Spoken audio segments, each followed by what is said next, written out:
Next part is mechanism of photosynthesis.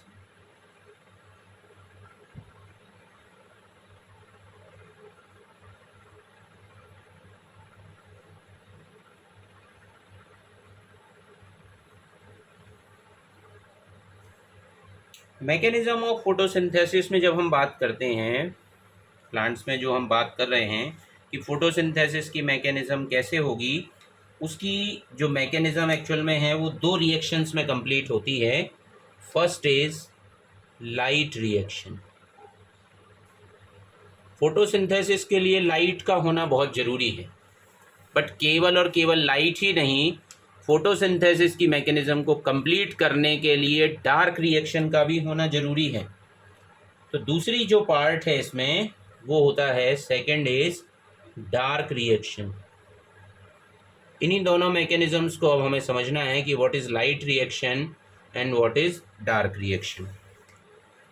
Light reaction की जब हम बात करते हैं, so this is also called photo chemical process. ये इसका सेकंड, हम इसको जो है इस तरीके से भी रिप्रेजेंट कर सकते हैं कि दिस इज फोटोकेमिकल प्रोसेस. इस फोटोकेमिकल प्रोसेस को जो है सबसे पहले डिस्कवर करने वाले साइंटिस्ट का नाम है रॉबर्ट हिल. रॉबर्ट हिल. कैसे याद रखेंगे?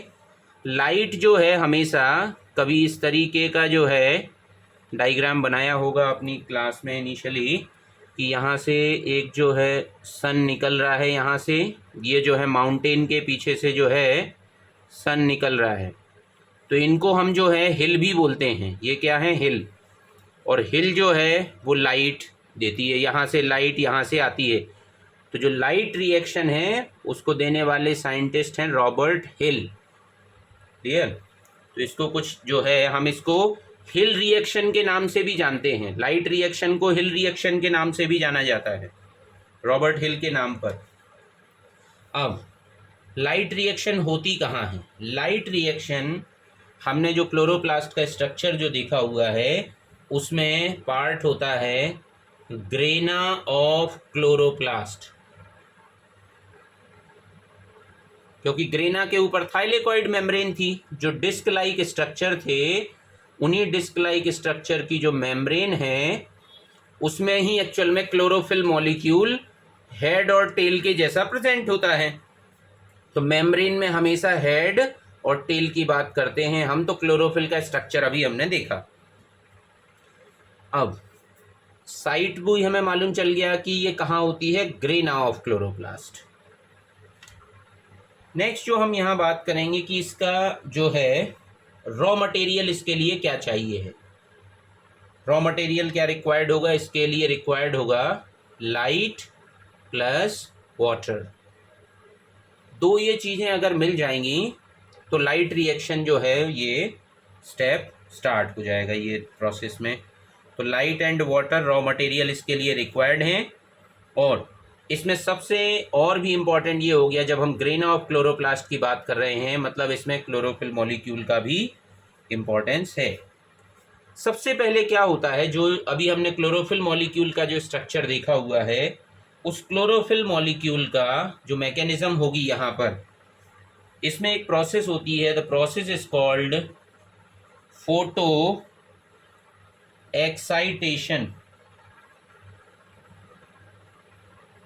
Photo excitation of chlorophyll molecule. सबसे पहले क्या होगा, लाइट जैसे ही क्लोरोफिल मॉलिक्यूल पर पड़ेगी वो एक्साइट हो जाएगा. फिगर से समझ सकते हो, जैसे मान लीजिए ये क्लोरोफिल मॉलिक्यूल है. जैसे ही इसके ऊपर फोटोन आएंगे, सनलाइट के फोटोन पड़ेंगे, तो ये तो कोई ना कोई स्ट्रक्चर है, हमने देखा अभी क्लोरोफिल मॉलिक्यूल में. तो ये जो क्लोरोफिल मॉलिक्यूल हैं इसके इलेक्ट्रॉन एक्साइटेड हो जाएंगे. इसमें जो इलेक्ट्रॉन्स हैं उनमें एक्साइटेशन हो जाएगा. तो ये जो क्लोरोफिल मॉलिक्यूल है जब ये अपनी ग्राउंड स्टेट में आएगा और जब इसके क्लोरोफिल के इलेक्ट्रॉन एक्साइटेड हो चुके हैं तो ये अपने इलेक्ट्रॉन किसी को डोनेट कर सकता है, ये अपने इलेक्ट्रॉन डोनेट कर सकता है। एक्चुअल में मैकेनिज्म कुछ ऐसी होती है, जैसे ही ये अपनी ग्राउंड स्टेट में आएगा ये अपना इलेक्ट्रॉन जो है वो डोनेट कर देगा। पहला स्टेप देखिए, लाइट की रिक्वायरमेंट थी तो लाइट पड़ गया फोटोन के फॉर्म में, किसके ऊपर, क्लोरोफिल के ऊपर। क्लोरोफिल एक्साइटेड हो गया और जैसे ही अपनी ग्राउंड स्टेट में आएगा ये अपने इलेक्ट्रॉन डोनेट कर देगा, उसी ड्यूरेशन में ये अपने इलेक्ट्रॉन डोनेट कर रहा है। सो सनलाइट आती है स्मॉल एनर्जी के बंडल में, उन स्मॉल एनर्जी के बंडल्स को हम फोटॉन्स के नाम से जानते हैं और वो उसको जो है क्लोरोफिल मॉलिक्यूल को एक्साइट कर देते हैं और उसको हाई एनर्जी लेवल पर लेके चले जाते हैं। ऐसा हमें मैकेनिज्म समझना पड़ेगा, यहाँ पर ये प्रोसेस हो जाएगी। दूसरा स्टेप देखिए इसी लाइट रिएक्शन में क्या होगा, यहाँ पर एक और स्टेप होगा।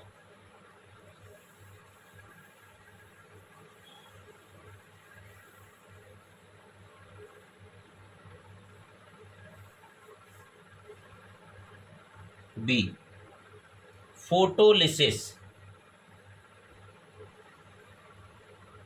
नाम से पता चल रहा है फोटोलिसिस। इसको हम जो है इसको हम कुछ ऐसे भी समझ सकते हैं कि जो वाटर मॉलिक्यूल है और जो एनर्जी मॉलिक्यूल हैं उनका जो है यूटिलाइजेशन यहाँ पर देखिए कैसे हो रहा है। इसमें जो है ऑक्सीडेशन ऑफ वाटर होगा, ऑक्सीडेशन ऑफ वाटर मॉलिक्यूल। तो जैसे ही वाटर मॉलिक्यूल का ऑक्सीडेशन होगा यहाँ से ऑक्सीजन निकल जाएगी, ये बात समझिएगा। यहाँ से जो है जैसे ही वाटर मॉलिक्यूल का स्प्लिटेंस होगा यहाँ पर ऑक्सीजन की अवेलेबिलिटी हो जाएगी। मान लीजिए 2 वाटर मॉलिक्यूल रिमूव होते हैं, 2 वाटर मॉलिक्यूल का यूटिलाइजेशन होता है, तो यहाँ पर जो है कुछ हाइड्रोजन आयन बनेंगे और ऑक्सीजन का लिबरेशन होगा। ये एक इम्पॉर्टेंट स्टेप है यहाँ पर। और जब ये प्रोसेस होगी तो यहीं पर एक और प्रोसेस भी चल रही होगी यहाँ पर कि एक एनर्जी कंपाउंड होता है जो प्लांट के क्लोरोप्लास्ट में प्रेजेंट होता है, उसको हम बोलते हैं NADP। NADP, ये जो NADP है वाटर मॉलिक्यूल से रिमूव हुए प्रोटॉन जो हैं, देखिए 2H2O है, मतलब 4 हाइड्रोजन है और एक O2 है प्रेजेंट, तो ये O2 तो रिमूव हो गया, ऑक्सीजन तो रिमूव हो जाएगी, बट यहाँ पे 4 प्रोटॉन जो हैं वो बच जाएंगे। ये 4 प्रोटॉन को कैरी करने वाला जो है वो है NADP। NADP का नाम है निकोटिनामाइड एडिनाइन डाई न्यूक्लियोटाइड। ये एक कंपाउंड है, इसको याद रखिएगा। NADP एनर्जी कंपाउंड है, ये बहुत इंपॉर्टेंट है ये। अब जैसे ही ये प्रोटॉन को कैरी करेगा, अपने में रिसीव करेगा, ये और हाई एनर्जी कंपाउंड में बदल जाएगा जिसका नाम है 2NADPH2। ये इससे ज़्यादा एनर्जी कैरी करने वाला कंपाउंड है ये वाला। तो ये हाई एनर्जी कंपाउंड जो है वो यहाँ सिंथेसाइज होता है। क्वेश्चन यही आता है कि लाइट रिएक्शन में बनने वाले एंड प्रोडक्ट्स क्या हैं। तो ये क्या है, nicotinamide adenine dinucleotide, nicotinamide adenine dinucleotide. और अगर एक फॉस्फेट की प्रेजेंस है तो हम इसको बोल देते हैं मोनोफॉस्फेट। अब इसी में देखिए क्या नाम और जुड़ गया है, nicotinamide adenine dinucleotide phosphate di hydrogen और इसमें ऐड हो जाएगा, तो यही इसका नाम और एडअप हो जाएगा डाई हाइड्रोजन। ये और हाई एनर्जी कंपाउंड है NADPH2। ये कब बनेगा, लाइट रिएक्शन में। और जब NADPH बन जाएगा तो यहाँ पर एक और प्रोसेस होगी, इस NADPH से अल्टीमेटली पूरी प्रोसेस में ATP का भी प्रोडक्शन होगा। तो लाइट रिएक्शन में एटीपी भी सिंथेसाइज होगी, क्योंकि केमिकल एनर्जी यहाँ पर सिंथेसाइज होती है। इसी एनएडीपी से अल्टीमेटली एटीपी का सिंथेसिस होता है, और ये प्रोसेस में जो है एडीपी रिक्वायर्ड होगा। एडीपी जो है इनऑर्गेनिक फॉस्फेट की प्रेजेंस से ये बदल जाता है एटीपी में। एडीपी का नाम है एडिनोसिन डाइफॉस्फेट, और इसका नाम है एडिनोसिन ट्राइफॉस्फेट। ये कंपाउंड सिंथेसाइज हुआ है यहाँ पर। तो लाइट रिएक्शन के एंड प्रोडक्ट में अगर पूछा जाएगा कि लाइट रिएक्शन में क्या क्या सिंथेसाइज होता है, तो आंसर हो सकता है यहाँ पर कि सबसे पहले तो ऑक्सीजन का भी यहीं पर सिंथेसिस होता है, एटीपी भी सिंथेसाइज होती है, NADPH2 भी सिंथेसाइज होता है। कौन सी रिएक्शन में? लाइट रिएक्शन में। लाइट रिएक्शन में, दिस इज इम्पॉर्टेंट। सो इस तरीके की प्रोसेस जो है, ये हमने बताया कहाँ चल रही थी। ये प्रोसेस जो है, ये प्रोसेस चल रहा था फोटो एक्साइटेशन ऑफ क्लोरोफिल। हमने बताया site grana of chloroplast, grana of chloroplast, that was the site जिसमें ये प्रोसेस हो रही थी। देन एक दूसरी प्रोसेस होगी, प्रोसेस का नाम है डार्क रिएक्शन।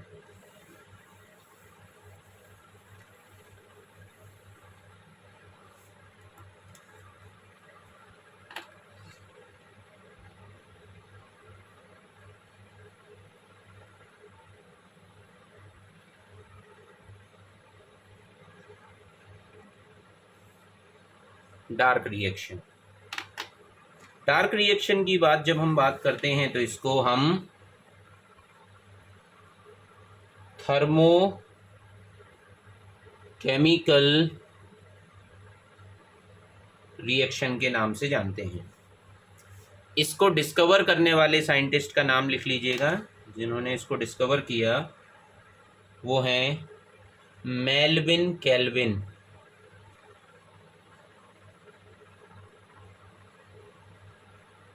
And Benson. इन दोनों साइंटिस्ट ने जो है डार्क रिएक्शन के बारे में बताया, और डार्क रिएक्शन जो है ये परफॉर्म होती है जो कि स्ट्रोमा ऑफ क्लोरोप्लास्ट में।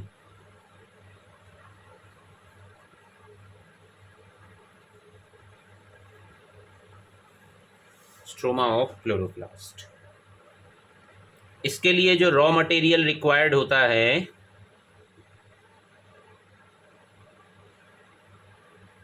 वो है कार्बन डाइऑक्साइड, क्योंकि फोटोसिंथेसिस में CO2 लगती है। और इसके लिए जो लाइट रिएक्शन में बने हुए प्रोडक्ट्स हैं वो भी रिक्वायर्ड होंगे, मतलब NADPH2 प्लस ATP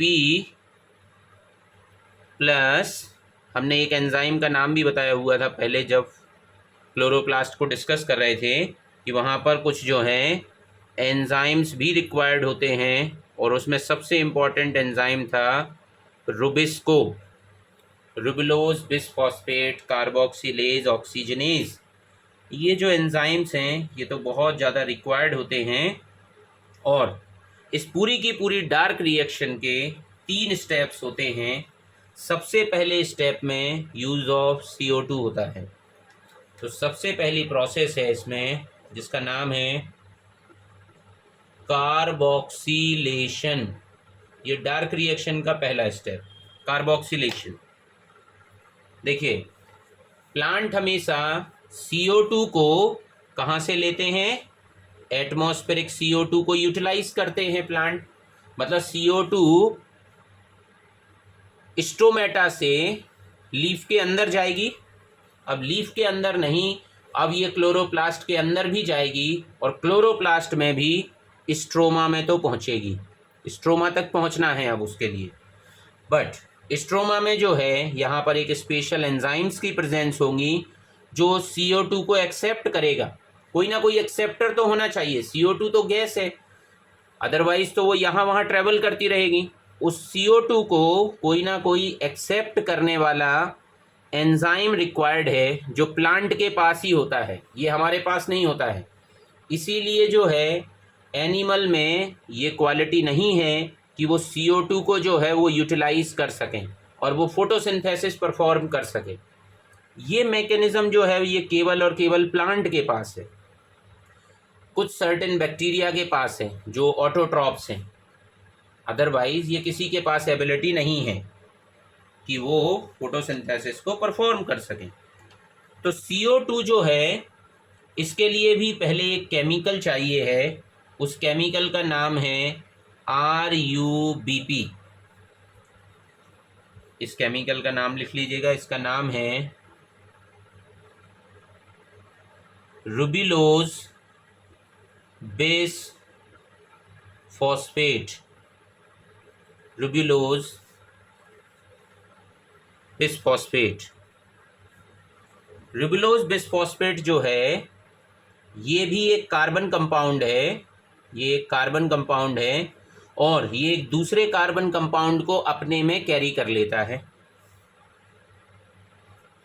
ये अगर बात समझ में आ रही है, जैसे कि मैं अगर बोलूं कि RUBP जो है 5 कार्बन कंपाउंड है, तो जब ये एक CO2 को अपने में कैरी करेगा, 1 कार्बन वाला कंपाउंड है CO2, तो जब ये RUBP अगर 5 कार्बन कंपाउंड है तो ये बदल जाएगा 6 कार्बन कंपाउंड में। इस मैकेनिज्म को कराने वाला एंजाइम है रुबिस्को। ये एक्चुअल में ये प्रोसेस कराएगा कि जो CO2 आ रही है एटमॉस्फेयर से, ऑलरेडी प्रेजेंट स्ट्रोमा में एक कार्बन कंपाउंड है, उस कार्बन कंपाउंड पर इस कार्बन को जोड़ दिया जाएगा, तो कार्बन फिक्स हो गया। प्रोसेस का नाम क्या हुआ? कार्बोक्सिलेशन। CO2 जो एक्सेप्ट किया जा रहा है उसको एक्सेप्ट करने वाला है ये with the help of enzyme Rubisco. With the help of enzyme Rubisco, तो यहाँ पर जो एंजाइम लगेगा वो होगा रुबिस्को। रुबिस्को एंजाइम ये काम करा सकता है। अब जब ये मैकेनिज्म हो जाएगी तो यहाँ पर रिएक्शन आगे बढ़ जाएगी। तो दूसरा प्रोसेस है, दूसरी जो मैकेनिज्म है, पहला स्टेप तो हो गया कार्बोक्सिलेशन का, दूसरा जो स्टेप है उसको हम बोलेंगे सिंथेसिस। भाई सिंथेसिस किस चीज़ का होना है? जिस CO2 को कैप्चर किया गया है, 6 कार्बन वाला कंपाउंड बनेगा ग्लूकोज। तो भाई ऐसे अगर 6 कार्बन, अगर 6 CO2 अगर फिक्स हो जाएंगे तो हमें ये जो RUBP है इनका भी नंबर ज़्यादा चाहिए पड़ेगा। अगर हम 6 कार्बन की बात करने लगें, पहले एक सिंगल कार्बन था, अब जब 6 CO2 आएंगे तभी तो एक ग्लूकोज मॉलिक्यूल बनेगा। ये मैकेनिज्म में हमने पढ़ा है जब हम फोटोसिंथेसिस की मैकेनिज्म की बात करते हैं। तो सो सिंथेसिस किसका हो रहा है? सिंथेसिस एक्चुअल में होना है ग्लूकोज मॉलिक्यूल का। CO2 के फिक्स होने से बनना चाहिए ग्लूकोज। यही एक्चुअल में सिंथेसिस की प्रोसेस है। इसके लिए भी कुछ एंजाइम होंगे, बट ये जो ऑलरेडी प्रेजेंट कार्बन है इनको दोबारा रिसाइकिल होना पड़ेगा। इनसे ग्लूकोज नहीं बनाना है, ग्लूकोज बनाना है कार्बन डाइऑक्साइड के फिक्स होने से। CO2 जो है वो डायरेक्टली ग्लूकोज में लगेगी। ये तो ऑलरेडी प्रेजेंट था, अदरवाइज प्लांट अपना फूड कैसे बनाएंगे? तो CO2 जो एटमॉस्फेयर में था उसको फिक्स किया जाएगा ग्लूकोज बनाने में, और जो ऑलरेडी स्ट्रोमा में था जो कंपाउंड, उसको दोबारा रिसाइकिल करना पड़ेगा, क्योंकि अगली CO2 भी तो आएगी जिसको ये फिर यूटिलाइज करेगा, जिसको ये फिर फिक्स कराने में मदद करेगा। इस कंपाउंड को ख़त्म नहीं करना है। अगर ये कंपाउंड ख़त्म हो जाएगा तो अगली CO2 फिर कौन कैप्चर करेगा? इसको रहने दीजिए, इसको रिसाइकिल कर दीजिए और इस CO2 को ग्लूकोज में ले लीजिए। तो जब ये 6 CO2 फिक्स हो जाएंगे, 6 कार्बन फिक्स होंगे, तभी तो एक 6 कार्बन वाला ग्लूकोज बनेगा। मैकेनिज्म देखिए कैसे स्टेप्स होते हैं।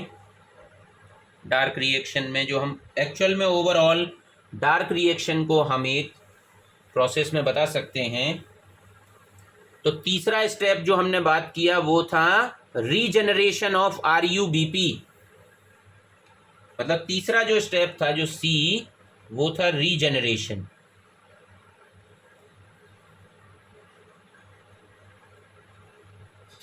RuBp इसको हमें नहीं रखना है, ये फिर से दोबारा अगली CO2 के फिक्स कराने में यूटिलाइज होगा। अब देखिए क्या रिएक्शन हुई, पूरी डार्क रिएक्शन को 12 RuBp लगेंगे प्लस 6 CO2 लगेंगे, तभी तो एक ग्लूकोज बनने के लिए, प्लस लाइट रिएक्शन में बना हुआ NADPH लगेंगे प्लस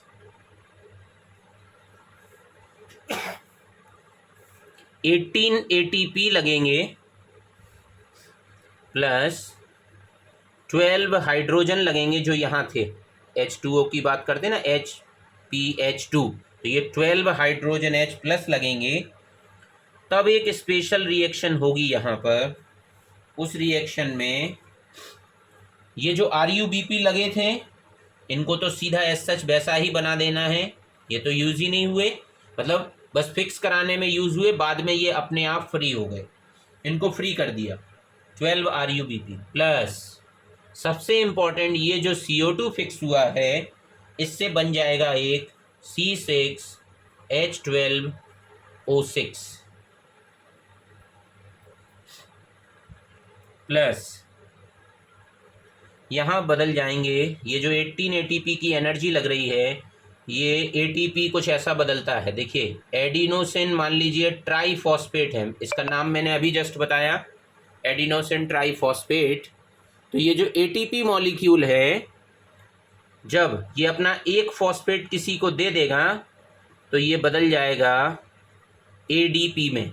अभी ये है ATP, अब ये बदल गया ADP में, क्योंकि इसमें डाई फॉस्फेट बचे हुए हैं, केवल 2 फॉस्फेट, एक फॉस्फेट इसने जो है दे दिया, मतलब ये ब्रेक हो गया है, ATP यूज़ हो गई। और जब ये ATP यूज़ हो जाएगी तो ये बदल जाएगा 18 ADP में प्लस 18।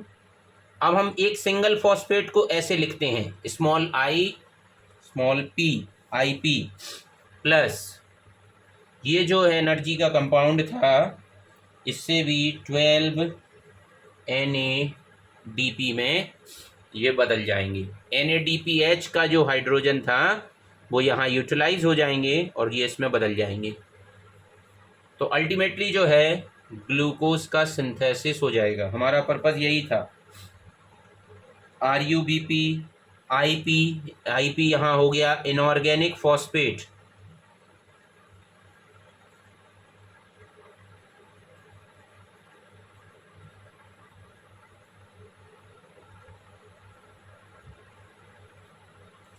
इस तरीके से जो है ये पूरी की पूरी प्रोसेस।